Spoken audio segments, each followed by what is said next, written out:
Shalom, salam damai, salam kasih di dalam Yesus Kristus Tuhan kita. Pada hari ini saya ingin mengongsikan firman Tuhan yang diberi tajuk Berjalan bersama Yesus. Namun sebelum itu, mari sama-sama kita mendengarkan firman Tuhan ini yang terdapat dalam Matius 14 ayat 26 hingga ayat 33. Ketika murid-muridnya melihat dia berjalan di atas air, mereka terkejut dan berseru, "Itu hantu!" Lalu berteriak-teriak karena takut. Tetapi segera Yesus berkata kepada mereka, "Tenanglah, aku ini, jangan takut." Lalu Petrus berseru dan menjawab dia, "Tuhan, apabila Engkau itu, suruhlah aku datang kepadamu berjalan di atas air." Kata Yesus, "Datanglah." Maka Petrus turun dari perahu dan berjalan di atas air mendapatkan Yesus. Tetapi ketika dirasanya tiupan angin, takutlah ia dan mulai tenggelam, lalu berteriak, "Tuhan, tolonglah aku." Segera Yesus mengulurkan tangannya, memegang dia dan berkata, "Hai orang yang kurang percaya, mengapa engkau bimbang?" Lalu mereka naik ke perahu dan angin pun redalah. Dan orang-orang yang ada di perahu menyembah dia. Katanya, "Sesungguhnya engkau anak Allah." Saudara, ada 3 hal penghalang untuk berjalan bersama Yesus yang kita dapati melalui pembacaan firman Tuhan tadi. Yang pertama adalah takut. 1 Yohanes 4 ayat 18, "Di dalam kasih tidak ada ketakutan.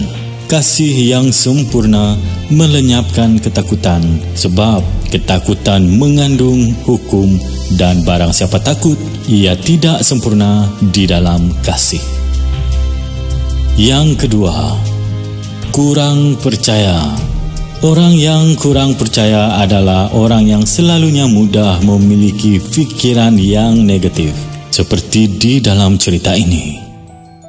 Seorang lelaki telah meninggalkan anjingnya di sisi anaknya yang masih menyusu agar dilindunginya, lalu dia keluar daripada rumahnya untuk pergi berburu. Setelah pulang daripada berburu, dia dapati anjingnya menyalak dan berlumuran dengan darah di hadapan rumahnya. Lelaki itu menyangka, sama seperti sangkaan kita, bahwa anjingnya itu telah memakan anaknya. Lalu dia mengajukan senapang ke arah anjingnya dan menembak anjing itu sehingga mati. Kemudian dia bergegas masuk ke dalam rumahnya untuk melihat keadaan anaknya itu.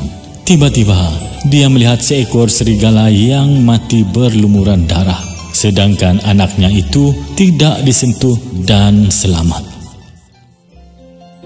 Coba kita bayangkan perasaan rasa bersalah yang dialaminya serta diliputi dengan penyesalan sepanjang hidupnya.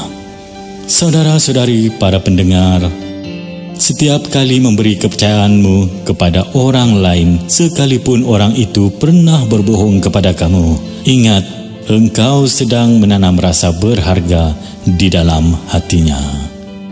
Yang terakhir yang menjadi penghalang untuk berjalan bersama Yesus, yang ketiga, bimbang.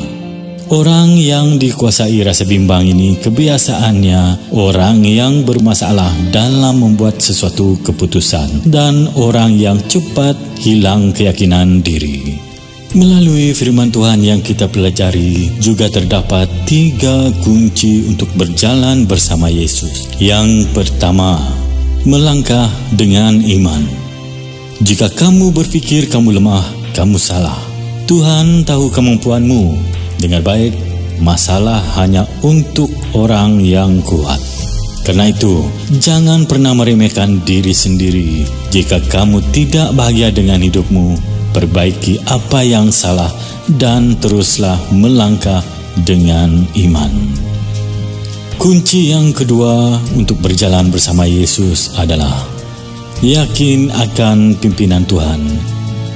Jangan pernah mengeluh atas kekuranganmu, karena kekurangan mengingatkanmu untuk terus mencari kekuatan yang ada dalam dirimu. Kunci yang ketiga dan yang terakhir untuk berjalan bersama Yesus adalah tetap memandang Yesus. Memandang bukan ke belakang. Belakang itu hanyalah masa lalu saudara. Pandanglah terus ke depan. Namun apa yang seharusnya menjadi perhatian atau fokusmu yang sesungguhnya bukan impian, cita-cita maupun masa depanmu, melainkan Kristus yang terutama. Karena jika hidup ini berfokuskan Tuhan dan tujuannya, maka kita akan menemukan akhir perjalanan sebenar kehidupan kita. Ingat, ketika kita mengakui bahwa Yesus Kristus adalah Tuhan dan Juru Selamat kita, ketahuilah bahwa dalam setiap langkah kehidupan kita, Yesus berjalan bersama kita. Tuhan Yesus memberkati.